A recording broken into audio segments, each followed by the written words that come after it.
Welcome to the One Within, all to another episode of InnerVerse. I'm your host, Chance, greeting you from the powerful portal that is the fall equinox and ready for all the beautiful transmutations that life has yet to express.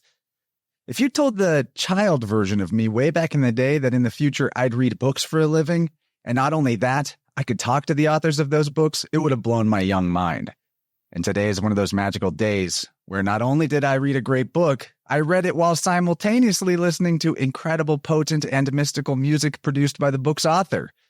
It is a rare treat indeed to have both left and right brain equally and profoundly stimulated by the diverse works of a single wizard, but given that this particular medicine man is a bona fide auditory alchemist and a philosopher of the true and proven physics, such an alchemical marriage of the creative and contemplative arts seems only natural.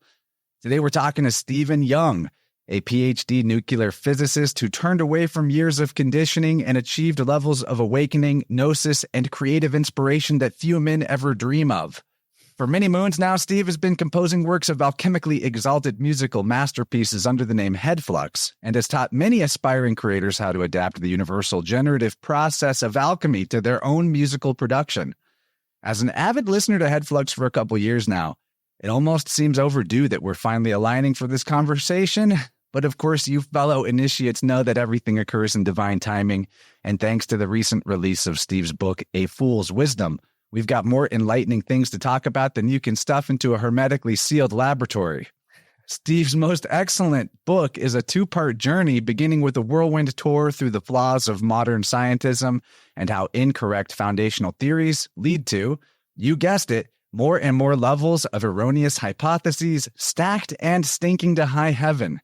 From the atomic to astrophysics, Steve leg sweeps the topsy-turvy scientific establishment straight into the philosophical furnace and calcinates those crusty old cultists into a purified and platonic potion that provides the foothold needed for part 2 of his story about his perspective on the universal tenets of alchemy and how he uses them in his creative work and how you can apply these principles to your own generative efforts. A Fool's Journey is a magnum opus for many reasons, but in my opinion, its greatest achievement is its potential to lift the reader out of the chaotic darkness inflicted by generations of worldview warfare and into the light of truth. I can't speak highly enough of the diversity, wit, and rhetorical brilliance in this book, so check the show notes for links to Steve's Hedflux project, the tome we're discussing today, and his other offerings. And don't forget that the episode links contain many mutually beneficial ways you can support me over at InnerVerse too. The scope of this conversation is so all-encompassing that something tells me we may need to bring him on more than once to really capture it all, so let's get into it. Everyone welcome the nuclear refuter, scientism disputer, and finder of the philosophers, Tone. Steve Young, thanks for coming on, man. It's great to finally be speaking. Wow. Chance, that was incredible introduction. Thank you so much. Yeah, that's amazing. I'm absolutely buzzing from those words. I had no idea you were such a good wordsmith, actually. That's incredible. Well, then I did my job right. I got to get, you and the audience amped as I am to be talking to you about this stuff. Yeah, absolutely amped, man. So pumped. Things are going really well at the moment. I'm getting lots of great feedback on the book. And like you said, people having like full worldview transformations and, just really buzzing and really grateful for it. I'm getting messages every day at the moment from happy customers of the book. So it's really exciting. I've just started a new YouTube channel and I'm committing to making videos regularly, which is something I've not done a lot of. I was more on the audio side of things, like the written word and doing the audio alchemy, but I'm really going to devote myself to making videos in the future, and I got someone to help me with it as well. So, things are looking really good at the moment. That's awesome. I don't doubt that you've got the potential to bring any kind of creative work to fruition, especially granted that half your book is about the process through which creation operates in the first place, which I absolutely love. And, that may be something we go into more deeply either late in this talk or in a future talk. But I've often said it's the mystery of the generative power that is the core of all mythology, all religion, and indeed all science, things that should really be folded into a tripartite nature of one search for truth, right? Rather than this sort of fictional separation between them all. Yeah. So Yeah. I mean, the generative power, right, goes to creativity and creation itself. And I think, when I was a scientist, I didn't have to be creative. There was no impetus on me to be creative. I had to study and, research. And it was very much like in response to what I was being taught, the indoctrination. But when I became a full-time artist and I suddenly was now burdened with, having to create something every day, to actually use my time in this world to create something new that other people might like, it really changes how you see things, And I talk in the book about how I went from a belief in evolution to belief in creationism, not through, reading the Bible, but through becoming an artist and suddenly just looking at things through a creative lens and having to wake up every day and look at myself and say, what can I create? And I came to this idea that, like, how can I create? How can I be a creator if the universe itself is not a creator or, has no creative power? Then how could I myself create, So, the creative power, the generative principle, understanding creativity and healing is what led me to alchemy and gave me a much more clarified perspective than what I got from physics. Yeah, I'd love to hear about your journey from childhood wonder to disillusioned PhD to musical alchemist. But I will also comment on what you're describing, that those early moments of like, wow, I got to make stuff. Because I relate to that so much. When I got out of college, when I graduated college, was actually the lowest point in my life in terms of happiness and fulfillment. I was so depressed at the final months of my senior year in college, and then right after it, looking at maybe other people who had a path kind of lined up or a job figured out or had done networking, where all I did was just kind of get through it because it was what I was supposed to do. And eventually what I realized was that emptiness inside me was because of lacking any kind of creative output. That in a strange way, when you make things, when you create bodies for your ideas in the sort of Walter Russell sense, that also fills this void inside of you too, in a way like nothing else can. And eventually that led me to realize that creativity is the only thing that you could say is truly the universal spiritual path that is common to all men. And that is a guarantee to help you find the creator of the cosmos, because you're imitating the creator of the cosmos when you open the imagination portal, right? And there's so many reasons for why that's the true spiritual path. Yeah, I mean, creativity is godly. It's literally one of the most godly attributes, right? The ability to create sort of something from nothing, or, using resources to create something that's sort of more than the sum of its parts. The creativity and sort of working with fire, really one of the things that really separates us from the animals and gives us that connection to God. And so coming out of the scientific view, where it was just like, when I was in that, I would look to artists, and at that time I was idolizing artists. I don't really idolize anymore, but at that time when I was in the science world, I would look to artists and I would just like, how the hell did they do that? It was absolutely amazing. How do they like write songs? How do they, just create things so effortlessly? It seemed like a kind of magic to me. And so I would totally idolize artists. I thought they were all like enlightened, or they had some, great secret knowledge.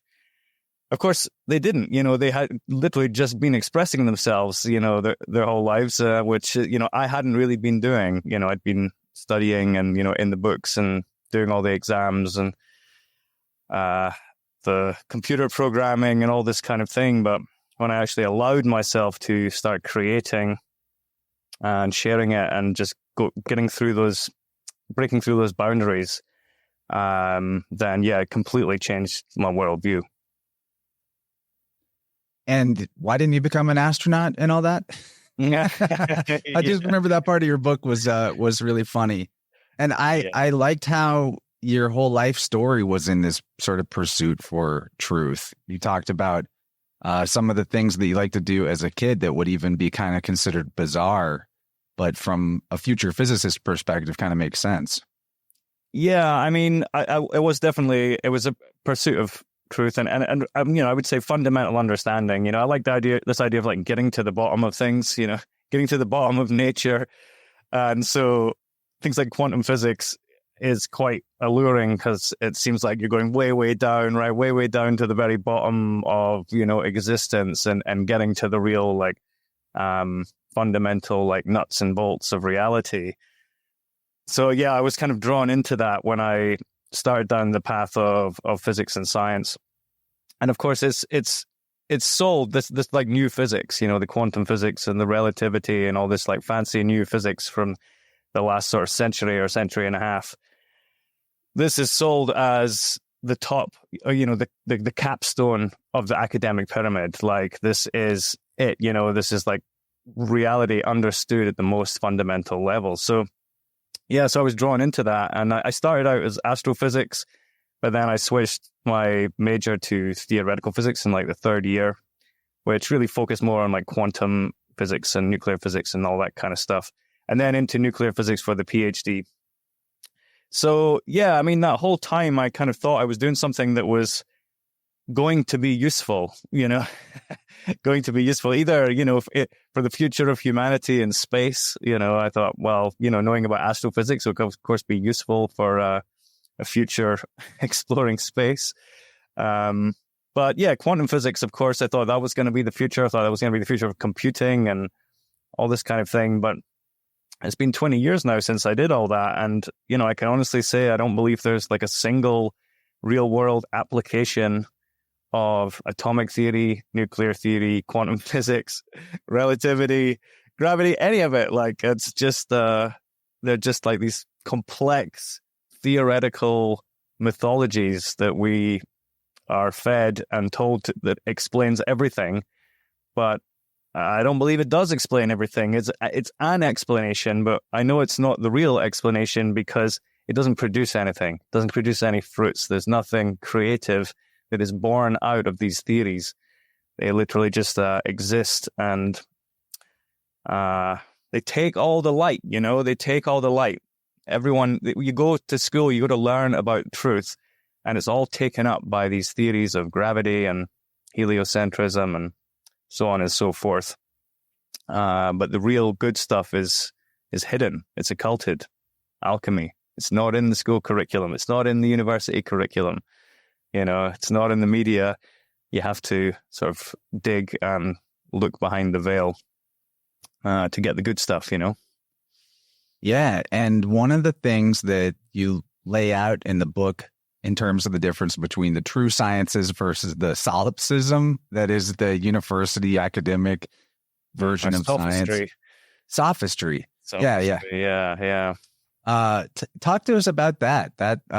Because you started to allude to it, again, it relates to what is generative versus what is, it's almost like a yin and yang distinction of like one is producing and one is, sucking things in and avoid. Yeah. Well, there's the term positive sciences, and I didn't make that up. It's a commonly used term, and they're called positive because positive sort of like produces something, in the most basic sense. A positive flow is when energy is coming out, and negative flow is when energy is going in. So positive sciences are actually producing something. There's applications, there's benefits, they're fixing things, they're building things. So, engineering and medicine and chemistry and a lot of this stuff where they're actually like producing something at the end of the work, that would be considered positive science. But then by contrast, the negative science is just purely theoretical. It's entirely mental. It's all computer models, equations, and it all happens sort of in its own like enclave where they don't actually have to produce anything. They don't have to fix things. They don't have to build things. All they have to do is just keep analyzing and talking about these theories and ideas. And, I got sort of sucked into that for a while. And, I can tell you from firsthand experience, I mean, these like physicists, like these particle physicists and stuff, they really believe that they're like this close to figuring out the entire universe. They've almost got it. They just need to like dot the I's and, cross the T's, and they're going to have like a complete understanding. But they're so far removed from reality, like you wouldn't believe it. It's just, yeah, I tell you can just you can go so far in the wrong direction with this stuff. It's amazing. Well, so I don't know if you've ever read or heard about the late Tracy Twyman's book, Money Grows on the Tree of Knowledge. No. But, you got to go find this book, okay? It is about the alchemy of the economic system, the fiat, ex nihilo, turning lead to gold, as in making useless pieces of paper have imaginary value, and the history of all that. And, I would say it's just 90% excellent. I have maybe some of my own thoughts about interpreting a few of the elements of mythology, but her alchenomics thesis is really sound. And part of that is that with the debt-based currency, where every new dollar or pound is created at a interest, right? So there's always more debt in the system than there is money in the system, constantly crediting and loaning, making more out of thin air. And so it's like the musical chairs game, right? Where there's always more debt than there is money. A part of that, in order to outrun inflation, she talks about how governments, since the institution of this type of economic system and central banking, have to constantly find more and more ways to basically delete money out of the system or spend it. And so I've theorized for a long time that it's not just even in the fields of science and academia, but that there's lots of people involved in those particular fields where I want to know what you think, as having been a part of it, where like a large bulk of them actually do nothing. I mean, you're saying that they're not productive in a sense, but like some people that are just like on a payroll, not even really doing even theoretical work, just, like existing and getting paid. I think that a big part of the scam, why it snowballs and runs further and further out of control, is because it's actually like it's in more than one way is part of keeping this weird inverted society pyramid put together, Yeah. So you're saying that, so they need to burn money basically. And so grants and funding and, all these useless absorbers of money, right, that are part of these fields. Yeah, because that was what was hard for me to understand. Like, because you have the research councils that provide the money for all this. They're the ones you write to get the grants to do the research.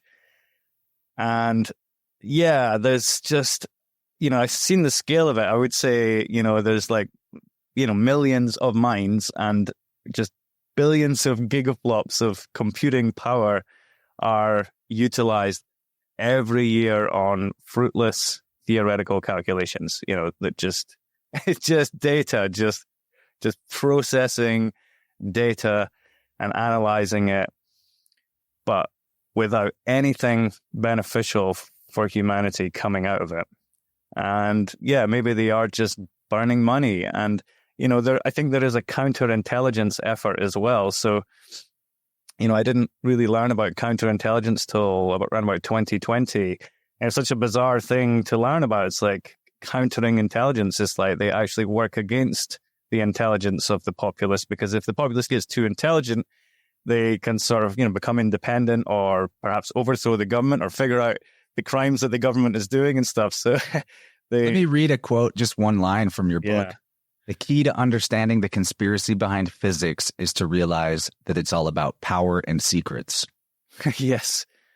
Yeah, power and secrets. Exactly. So knowledge is power, and, the secrets are, powerful knowledge. And of course, we about the whole blackmail situation, how so much of it works on blackmail. This, of course, all coming out the music industry stuff at the moment about Diddy and everything.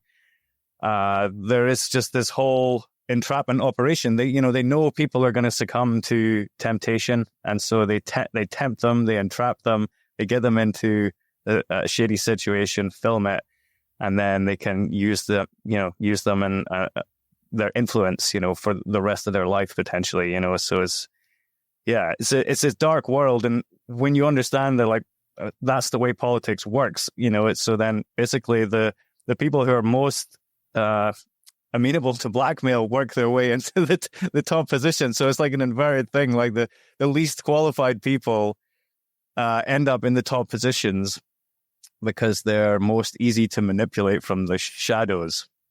So, your whole life you're thinking, oh, it's like people are working up based on like merits and how intelligent they are and stuff. But actually they're getting risen up like based on, how much how deviant and degenerate they are and how easily they can be manipulated. It's just like, it's like a total flip, Yeah, I have a friend who recently passed away who was involved before his awakening in like, he was a PhD. I don't remember his field, but he actually worked in laboratory animal testing. And his account to me was that many of the people he worked with, the so-called scientists, were clearly there because they were in it for the power trip of hurting animals. And that really blew my mind. I mean, he was so shaken by it, he became a vegan for the rest of his life, kind of militantly so. But I get it, man. Like that seems like there's probably something to it. Yeah, I mean, that's a whole different field, of course, from what I was in. I mean, we were just, sitting in a dusty office working with computers, not really working with animals or any kind of life. Physics labs are pretty lifeless places, But I could see why that could turn you a vegan for life, going through that like animal experimentation and stuff. Yeah, I mean, again, during my PhD, I became aware that like a lot of the people there were actually just there to get jobs in investment banking. They were just like, basically, if I get a PhD in physics, guaranteed a job in investment banking. Therefore, I'm going to be, rich and successful. So there's a lot of people there for that. And I would just like, I couldn't, I'm like, why would you want to learn quantum physics, if, to be an investment banker? To make any sense. But it's because, well, there's no jobs in quantum physics, but, the banks will hire you because they know you're good at math, right? And good at analysis and stuff like that. So, well, the whole quantum precept that consciousness somehow affects outcomes, maybe that applies really well to investment banking. Yeah. Well, that whole idea, I mean, that was kind of common to alchemists as well. They sort of understood that like the work they were, like when they were doing scientific work, they were actually transforming themselves in the process of doing their alchemical transformations, So I almost think that quantum idea is really just an echo of that old alchemical idea that it's like you can't actually measure something in science without also affecting yourself by taking part in the experiment, Yeah, that is yet another example among many that we could talk about, and I'll just bring it up later. But it's my perspective that all the foundational ideas of modern physicalist science are actually 100% taken from the mystery school traditions, but then kind of like further divided into an esoteric exoteric. So it's like a even worse exoteric than what the old exoteric was. You know what I mean? Yeah.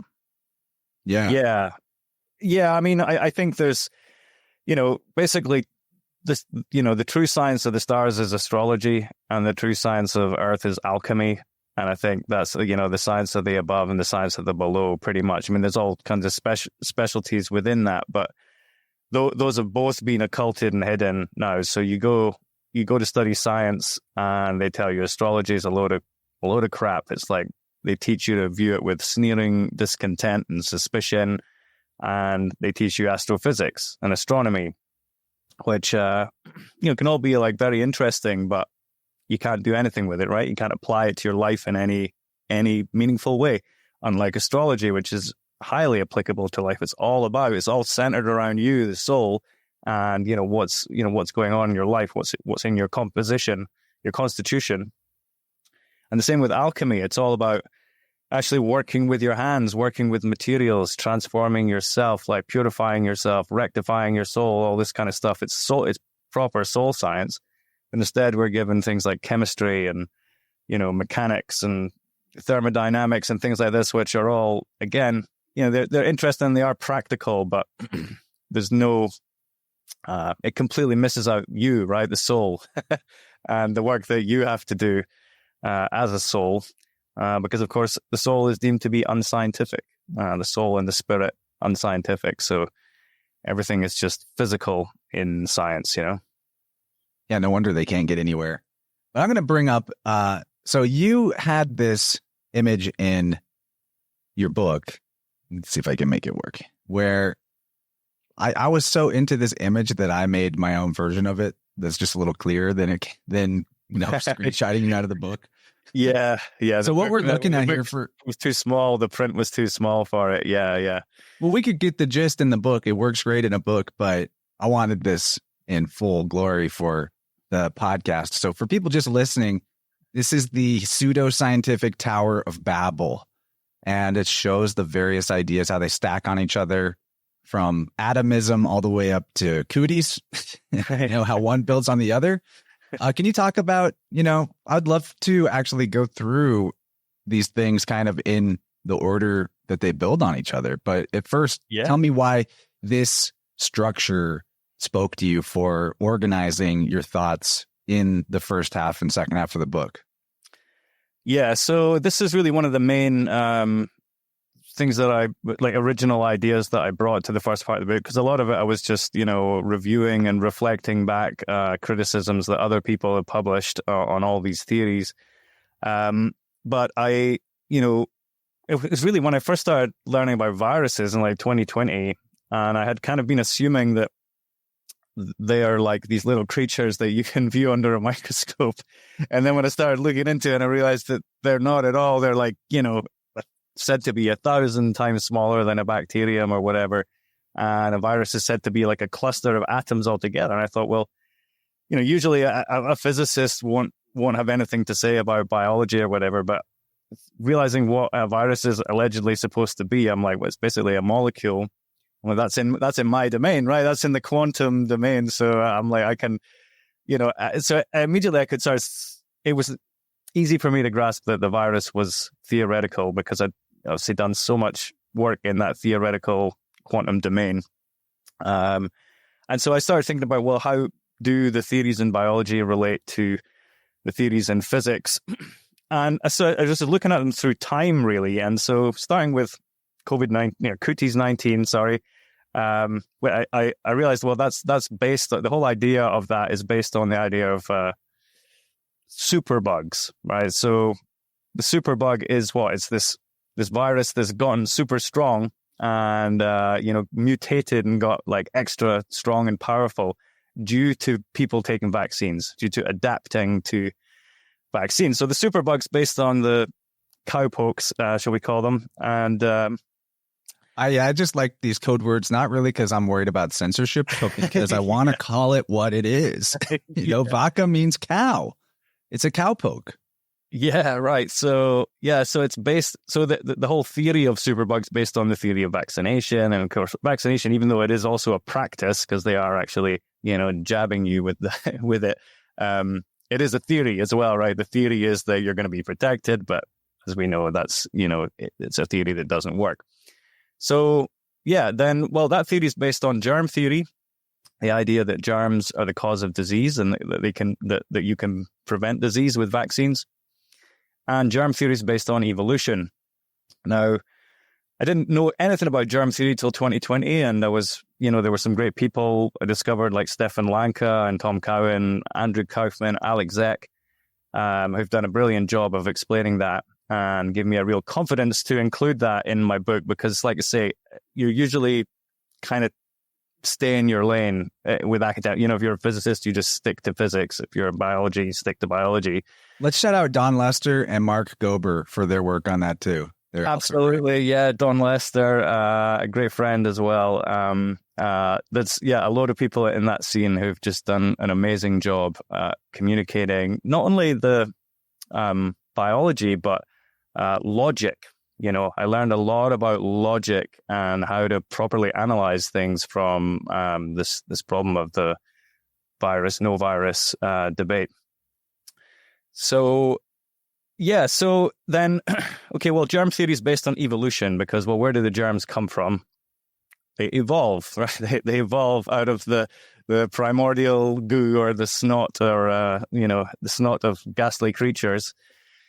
And, well, evolution, we think... It's like Agent Smith in The Matrix telling Morpheus that humanity is a virus. Like, yeah, this is how these ideas implant into your subconscious. This is what makes it worldview warfare, because your worldview is your self-view. Exactly. Yeah.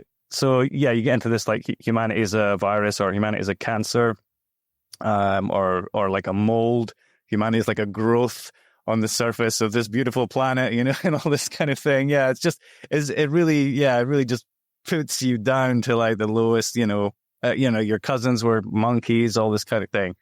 There's that quote from the Bible, lest ye forget, and that's what it means. It's like if you forget who and what you are, then the evil ones in this world will define you for you.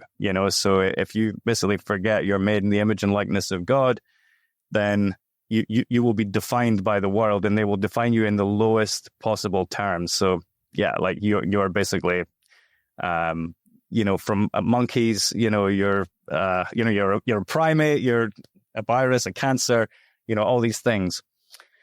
So yeah, evolution has a big part to play in that view of things. Of course, if evolution is true as well, we're still evolving. So this leads to people feeling that, or believing that they're not evolved enough because they see other people who appear to be healthier or wealthier or further down the line. And they think, I'm not as evolved as that person or whatever. Because I'm sick and they're healthy, I have some condition and I'm not surviving as much. But, when you look at the other way, the creationism, that we're all actually made in the image and likeness of God and all capable of transformation and healing and becoming wise and stuff. All that stuff just flies in the face of evolution theory, really. Yeah. So, spiritual evolution is real. A person can adapt to all kinds of things. I think this might seem bold, probably not for my audience, but I think intelligence itself is a factor of morality. I mean, it's kind of like a logical chain. Your intelligence is based on your health, the coherence of your physical energy, but that is based on your morality.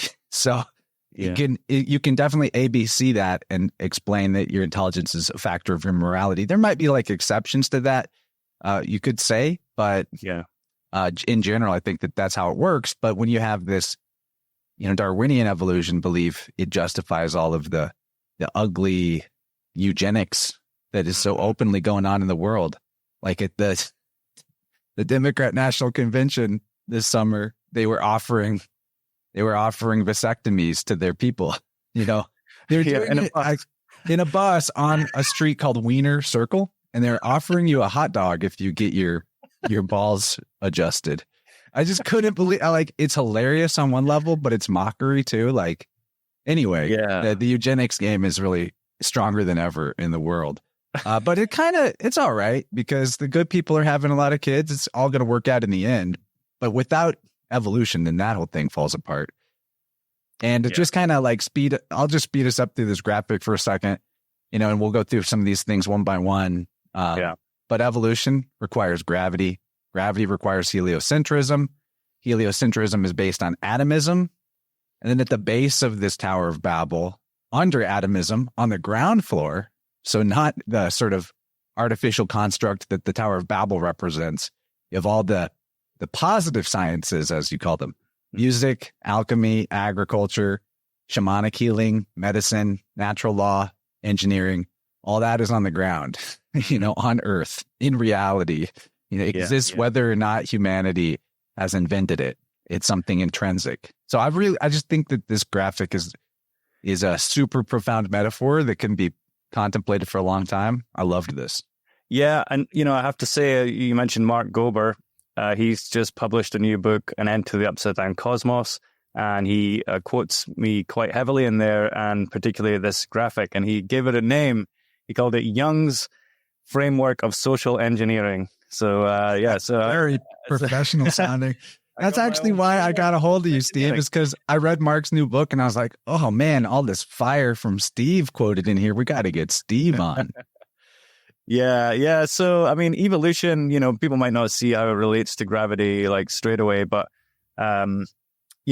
evolution isn't just evolution of life. It's actually evolution of the whole universe. There's a story of the whole history of the universe going right back to the Big Bang.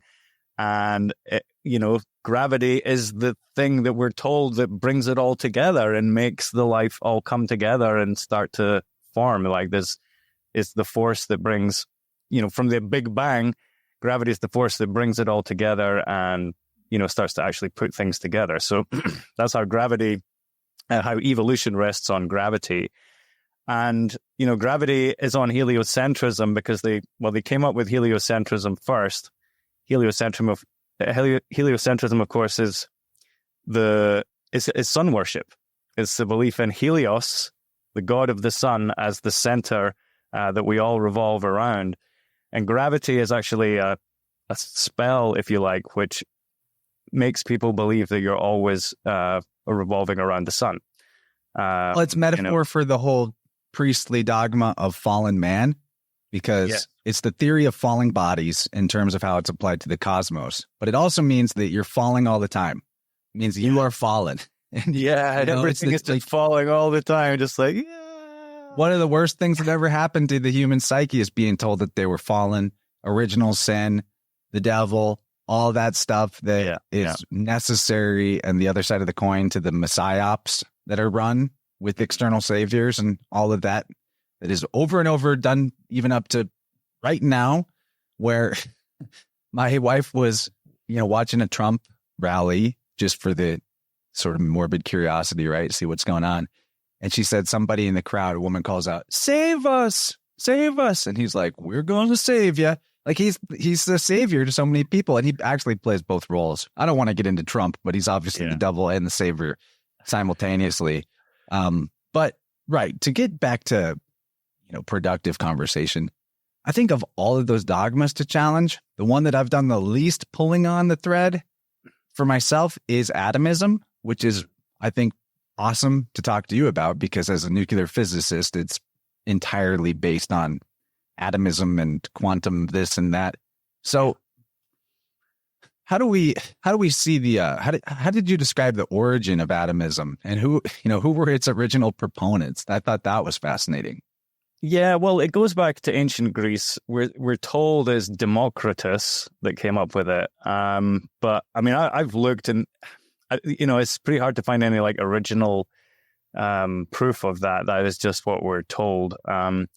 But so it was just this idea that everything is made from little hard balls. So atom meant indivisible. That was the definition in the beginning. It was indivisible hard balls of matter. But, this poses a particular philosophical problem because if everything is made from these little hard balls of matter, then basically that means everything real is separate from everything else because these little balls, they can't touch each other. I mean, they can join together in these like molecules or whatever, but they're not actually touching. They're sort of, connected through some mystical atomic force. But so the problem with that is the system of understanding before that was alchemy and the idea of the ether. And the ether is, if you like, a fluid that we're all contained within, a fine fluid, like a fine air. And everything is connected to that, just like everything, every piece of water in a body of water is connected to the whole body of water. So we as creations of ether, we're connected to all the ether around us. It's like a single fluid substance that we're all in and inside us and outside of us. So I want to make a point on ether real quick, if that's okay. Just because now I've had conversations with a good friend of mine, Dylan Sicosio, where he likes to point out that this classical description of ether as a medium has issues that I think are resolvable if we actually even just transfer the concept of ether to the concept of the mind framework in their hermetic sense. I don't know how you feel about that, but rather than trying to physicalize the ether, if maybe the the lattice that's all hanging on is that universal divine imagination, it might fit better. That's just my thoughts. Yeah, well, I think with the atomism, though, it's a materialistic belief that everything is separate, whereas so it's kind of ideologically opposed to this idea that we're all connected, and all part of one spiritual. Oh yeah, atomism, right? They say that the repelling force in your molecules mean that you never actually touch anybody or anything, right? Mm-hmm. Yeah. And so, well, and just to complete that from the image you had up, so like heliocentrism and gravity both rest on atomism because the model of the solar system is the same as the model of the atom, with the sun in the middle, which would be the nucleus, and then the planets going around, which would be like the electrons. And the sun is said to be a source of nuclear energy and gravitational attraction. And it's the same with the atom. So the nucleus of the atom is said to be the source of gravity, because it has that's where all the mass is, and the electrons are much smaller, kind of orbiting around it. So yeah, so the atom is like the foundation of all physical theories of matter on Earth and in space, and astrophysics is essentially atomic physics or nuclear physics in outer space. But it's the outer space is just what? It's the vacuum of space is what? It's the blackboard. It's the blank chalkboard that they draw the equations on. It's an idealized canvas of nothingness upon which they can do calculations and thought experiments about planets and atoms and quarks and leptons and anything they can imagine, right? You can do just, it's like the mind, like you're saying. So, yeah. And like any student notices in high school, the similarity between the diagram offered as the atomic structure and the solar system model. Mm-hmm. It fits the microcosm, macrocosm necessity of mystery school beliefs perfectly. But yes. Does it actually represent reality? Is that the fractal that everything's based on? Is it this eternal rings of separation, or are the rings in a different structure having to do with, the circular flat nature of the Earth? But the big thing about atomism, I think that's a worldview poison, even if it's subtle and most people miss it, is that you never touched anybody and nobody ever touched you. And you are 99.999% empty space. It's as nihilistic as it gets when you just look at those main precepts there. Yeah, that's so true. It is very nihilistic. And I came across a good article, long piece. It's referenced in the book. I think it's on the Stanford University website, and it goes into the historical origins of atomism. And it goes all into like how it was like super hedonistic. The atomists, the ancient Greek atomists were really hedonistic and into just like debauched lifestyles, and with like no morality and all this kind of stuff. And the atomism sort of justified that, because once you accept that everything is just atoms floating around in space, then the question is, where does goodness come from? What is goodness? And then they're like, well, goodness is when the atoms rub together. So it feels good, right, to rub up against other people. And so, yeah, it kind of, it sort of justified this debauchery and like hyper individualism and, carefree, thinking you can just like act without any karmic consequences and all this kind of thing. So, yeah, so then it's no surprise that became like the foundation of all modern science, like after like the sort of 17th century or so, because the whole thing was based on rejecting the church, rejecting spiritual wisdom. All the wisdom of like the cosmos was kept by the spiritual traditions, the wisdom traditions, the churches, all that kind of stuff. So with the scientific revolution, they just abandoned all that and then created a whole new worldview based on principles that were totally opposed to that morality and everything. So, yeah. I bring it up all the time. Yeah. I'll say it again. The Big Bang is the cosmic egg. And then the Big Bang was even given to us by a Catholic priest. and it was never called by him the Big Bang. Later radio show conversations like this came up with the idea of the Big Bang, but all matter in a singularity is the matter of the chaotic matter of the cosmos in the egg. It's the same idea. And what blows my mind is that idea is so perennial. Like even in some of the alchemical diagrams that you were showing, I could interpret those from the world ages doctrine perspective and the cosmic egg as easily as from the alchemical process, which I think that there's some interesting future study to try to see where those ideas overlap. But while we're in the first hour, it's really important to me that, we ask you this question as a PhD nuclear physicist. What about nukes? What about nukes, man? Yeah, I mean, that's the main application of nuclear physics, right? If you were to say, is nuclear physics real? You say, yes, it's real because they made a nuclear bomb with it, right? They used the knowledge of nuclear physics as applied it to practical science and made this bomb. But, I started finding out there's, not what you expect. Like Hiroshima and Nagasaki are not what you expect, right? It's like, as a nuclear physicist, I would have expected it's like a nuclear wasteland for thousands of years, like everything's decaying and, there's mutations and all this kind of stuff. But then you learn, well, they actually just built the cities right back after the bombs. And, there's all this stuff coming out now about Chernobyl, that it was actually kept operating for years after the disaster. There was like another part of it that it kept running, all in the same facility. And there's like a nature reserve around it and everything. And people are like really surprised to learn that it wasn't, this massive destructive like nuclear event that we were told. And so, I started looking into that, and there's been people calling it out since the 1960s. Galen Windsor, you probably heard of. He was, doing tours, like eating uranium on stage and talking about his experience working in these nuclear fuel. He was working kept keeping the inventory of nuclear fuel. But essentially, they were handling this stuff. They were working with uranium and plutonium and handling it, and everybody was fine. And then, one day, the government came down super heavy-handed on them and said, you can't be working with this stuff anymore. It's too dangerous. You only have 10 minutes of exposure per day and all these like rules and regulations.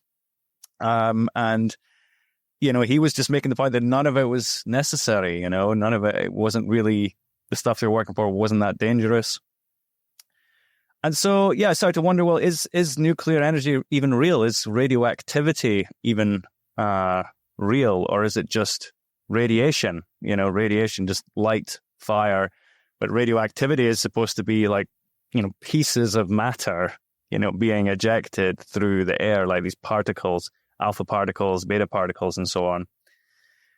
And, as I got into that, looking into the Geiger counters and everything, it was actually like, no, the Geiger counters are not actually catching particles like you think they are. When you hear that little click, it's like, you think it's like, catching an electron or something like that. It's like, no, it's receiving a frequency of radiation above the ultraviolet threshold, and that's what produces the click. Again, just no evidence that a particle is being spat out here. And so I just came to the conclusion that, it's all theoretical. The particle aspect is theoretical. And, it's because of the insistence of believing in particles that you get all these paradoxes. So there's like the wave-particle duality, the wave-particle paradox, that they talk about, and Schrodinger's cat and all this stuff. Like, it's all based on the idea that like a particle exists and can be a wave as well. It can behave like a wave, and it can also behave like a particle. It creates all these like bizarre thought experiments and paradoxes and stuff like that. But when you realize there's no particles, all the paradoxes just go away. It's like the wave equations actually work really well. If you are modeling any kind of reaction, then the wave equations work because everything is ultimately wave-like in its nature. But the whole particle thing is just like a story. It's like an overlay that they're telling. It's like a belief system that they have about what they're dealing with. But the waves, the wave mechanics is the real math. Particle physics is just a story. So I mean, you were asking about nukes.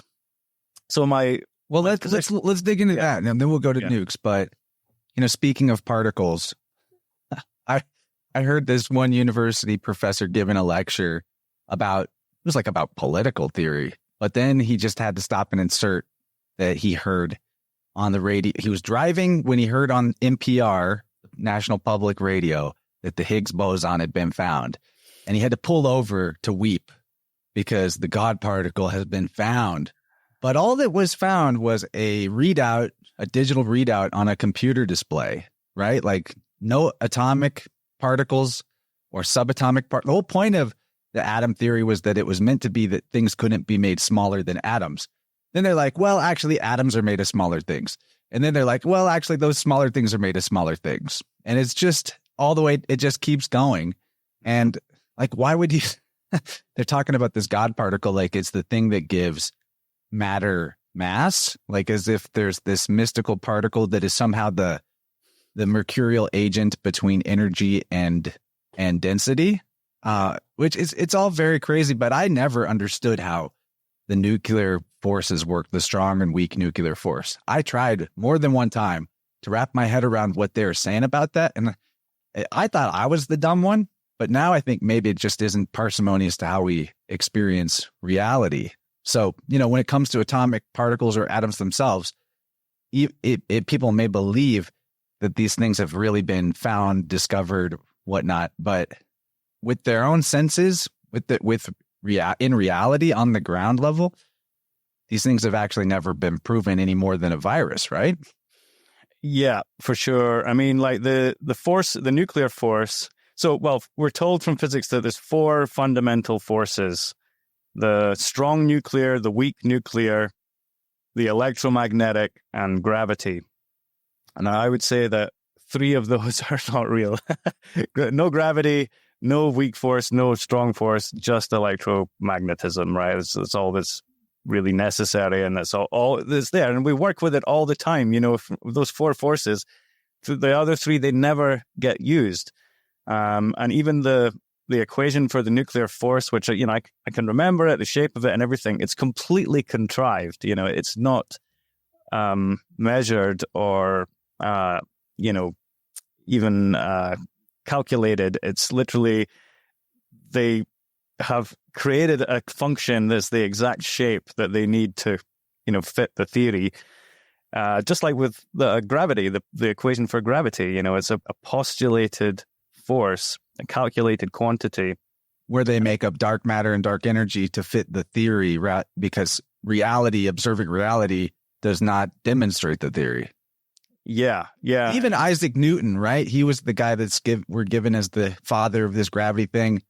He was so much more interested in alchemy than any of that other stuff that he regretted even putting forward the theory of gravity.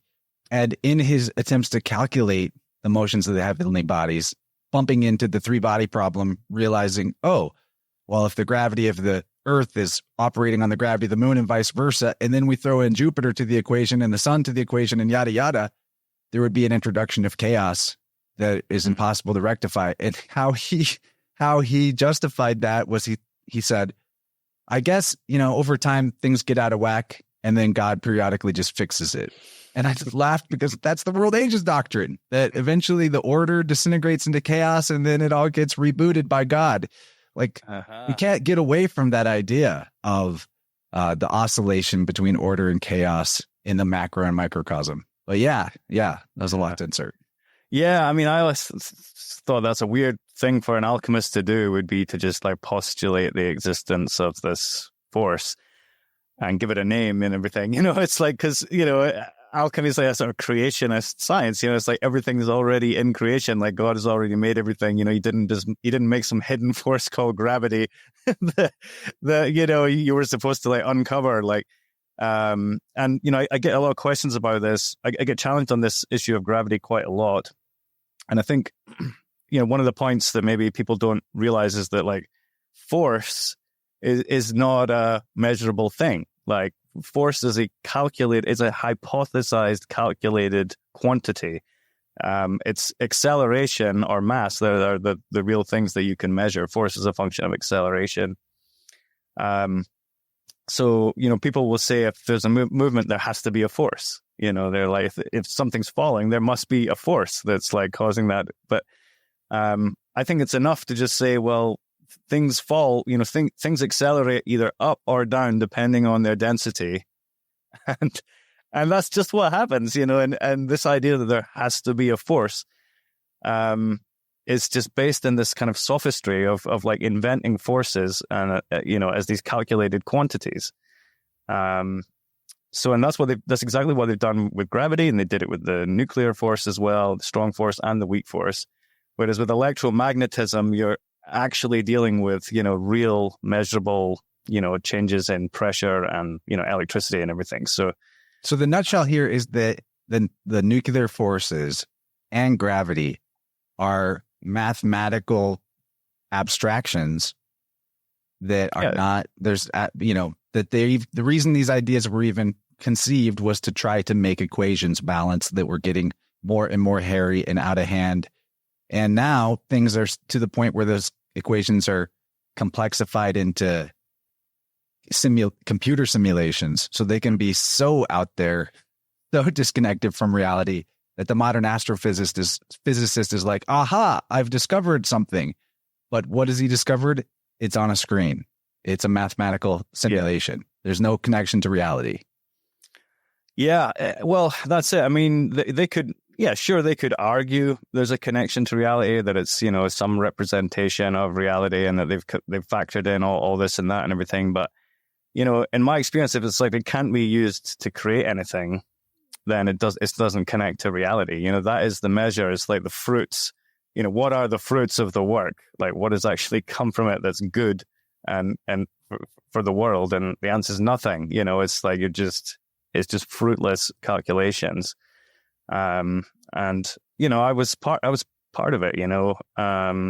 But there was I had some faith that all this like data you're producing is going to be useful to someone someday in some grand scientific quest to be like, oh, I need to know that, the answer to that problem. Oh, well, look at the work that Steve Young did during his PhD, and yeah, brilliant, help create some awesome new thing. But I realize now that's just wishful thinking. It's like, it's just not, nothing is going to be produced from this work. And especially then when you start looking at all the like facilities that they have, like these particle accelerators like CERN and all this, the biggest machine ever made, uses more energy than any other machine. But like, what has it actually produced?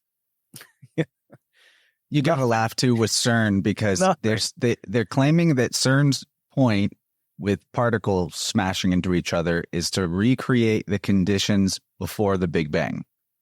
And CERN, take out the E, is CRN. You take out the vowels of Kronos, it's CRN.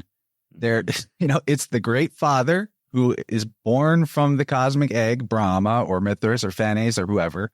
Kronos and Phanes are the same guy, but like the dark and light side, respectively. So again, and they don't even hide it in their pageantry around CERN, that it's highly mythological and occult, but it's right there in the name. So we'll talk more about the nuke question on the other side. I'm sure that even though, I wanted to get that in hour one, this is not really the entry level audience anyway. People are probably pretty caught up on that, but I still want to talk about it and get it on the record, and also talk about the radioactive materials more and what they might represent, how they might be used and all that. But, before we cut off for the first hour, can you tell people where they can find you, what you got coming up? You mentioned a new YouTube channel, where the book is, your websites, all that good stuff. Yeah, sure. So, well, my website. Talk about your music. Your music is awesome. Your music is awesome. Thank you. Well, my personal website is stephenyoung.uk, and my music website is hedflux.com. I've got loads of links now. I've got like a link tree with all my links and stuff, various channels I've been setting up as well. But those are my two main websites. So yeah, connect with me there and you'll find the rest. Brilliant, man. Well, you got any closing thoughts for the free hour people before we move into Yeah, part I two? mean, just one more thing then on the nuke thing. What I meant to say is, what I believe is that there's actually no limit to how big of a bomb you can make. You can make huge bombs. I call them BFBs, big fucking bombs. It's just a chemical explosion. There's nothing nuclear or atomic going on. But that term is used to scare us, because if it's a nuclear bomb, it's much more scary than just a big bomb, right? Because there's all these connotations of radioactivity and fallout. But when we look at nuclear disasters or nuclear bombs, there is no such fallout to be found in nature. It's a myth. Yep. If you were to, one of the most convincing things I saw was a video that showed an over the years heat map on a map with little dots popping up every time they tested a nuclear bomb. And it's just like bing, bing, bing, bing, bing, bing, bing, bing, bing, bing, bing. Like many times over what they try to scare us into believing would be enough to end the world. But when you get your head out of your rear end and realize the creation cannot destroy what created it. Because in my opinion, the earth, deity, the mind of God, same thing, two sides of the same coin. No, we can't kill God, no matter what Nietzsche said. So looking forward to digging into this stuff more in part two, man. It's been a blast, your wealth of good vibes and knowledge. And if nothing else, because it's, sometimes reading books is a big ask, but I think this book is well worth the time. But music, who doesn't want to listen to some music? So go check out Hedflux for sure, because it's definitely got the alchemical flow state to it and will initiate lots of creative juices for you. Check it out. Awesome. All right. Thanks, Steve. We'll see you on the other side. Thank you. Hey, what's up, everybody? Welcome to the outro. Absolute pleasure to talk to Stephen Young, PhD. There's a couple of points in that episode that are things that I've wanted to get on the record better for a while, especially, are nuclear bombs real? And although we didn't get all of that into the free hour, we did kind of finish that up, tie a bow on that in part two. In particular, one thing I didn't specifically talk to him about, but that I like in his book, you saw the Tower of Babel with all of the different scientific theories as foundations for each other, building up to higher and higher levels of rank nonsense. The point that he makes in the book is that at each tier of that pyramid of bullshit is another boogeyman. And so his book is worldview healing, as I alluded to in my introduction. It's all about getting rid of these levels of boogeyman. And hopefully that comes through in this conversation, especially about the nukes. Now, if you want to hear the whole 2-hour conversation, you know what to do. Patreon or my YouTube channel membership or Rockfin. These are all ways that you can get in on it. Rockfin's great. There's a lot of reasons to try Rockfin. You get the whole network, not just me. So there's a lot of premium content there. But I don't do the Inner World shows on Rockfin. That's too special. You got to support me directly to get that, or support Dylan directly. So if you are a Rockfin member, but you still want to see Inner World, maybe go sign up to Dylan's Substack. That's a good deal. And you can support both of us. And I'll talk more about Inner World in a second, because I'm really proud of the one we just put out. But in the second hour of this talk with Steve, we got more into how radioactive metals and nuclear power plants actually work and why we don't need to be afraid of them. And we talked about the sorcery of scientific jargon. That's a big one. The nocebo that's implicit in so many of these various fields of techne. Then we discussed the vibratory nature of healing, church bells, and the self-harmonizing universe. And this next part, man, let me just put it in a sentence. We talked about Stephen Hawking is about as real as Chewbacca. The greatest physicist of all time, could it be? He is fake, not real.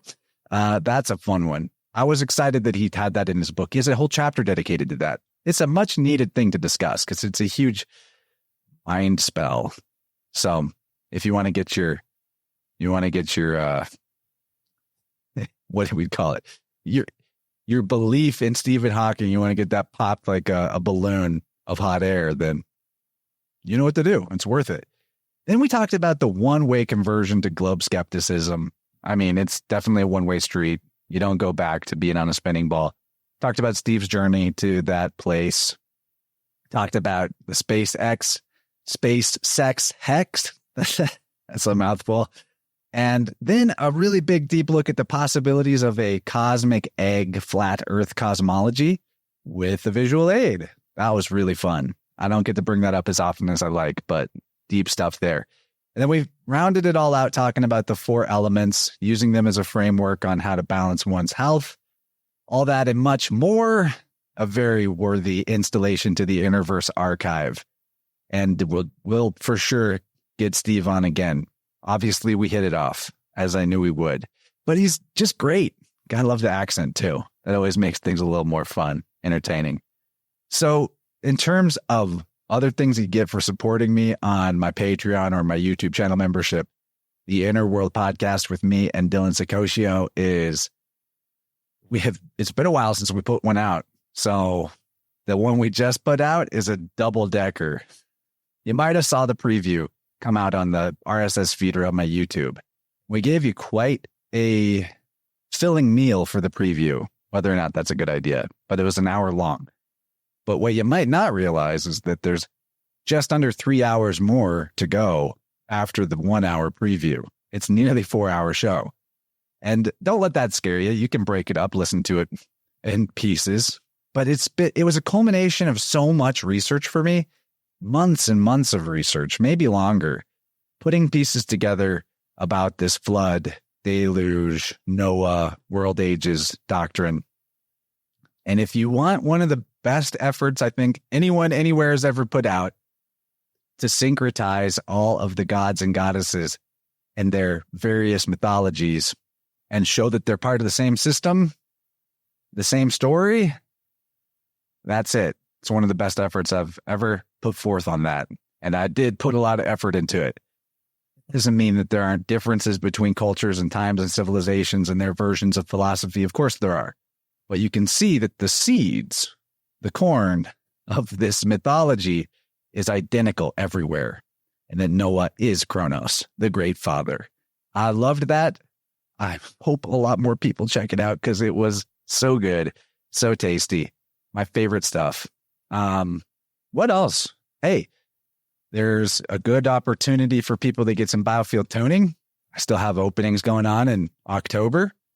You might possibly get shifted because my daughter might show up at some point will show up some point in October.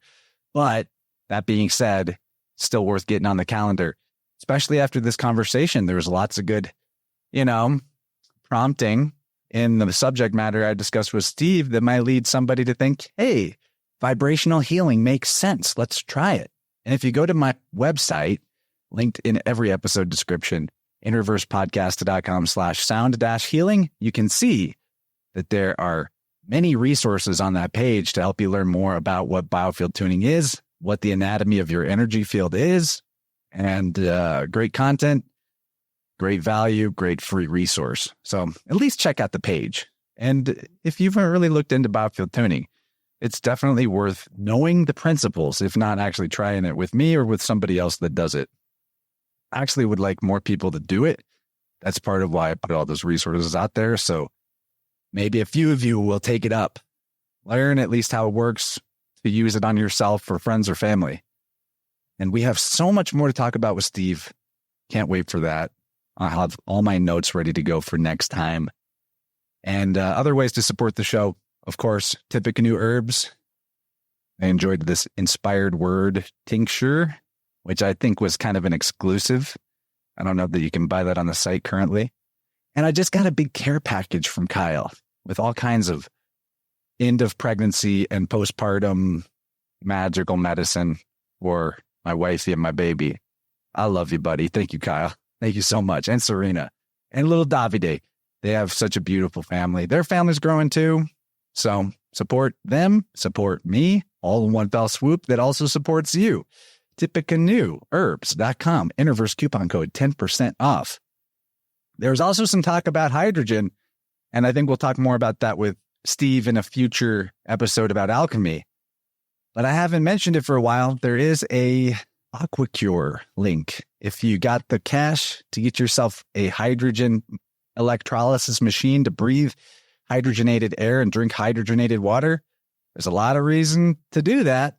Go back and find episodes with me and George Wiseman, or just him talking on other podcasts.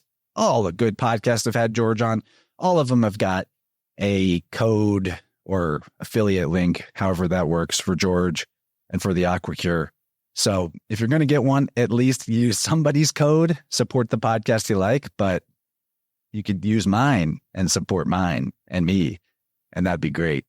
There's also Lotus Way. Love the Lotus Way, flower essence, elixirs, all of the above. Really good stuff.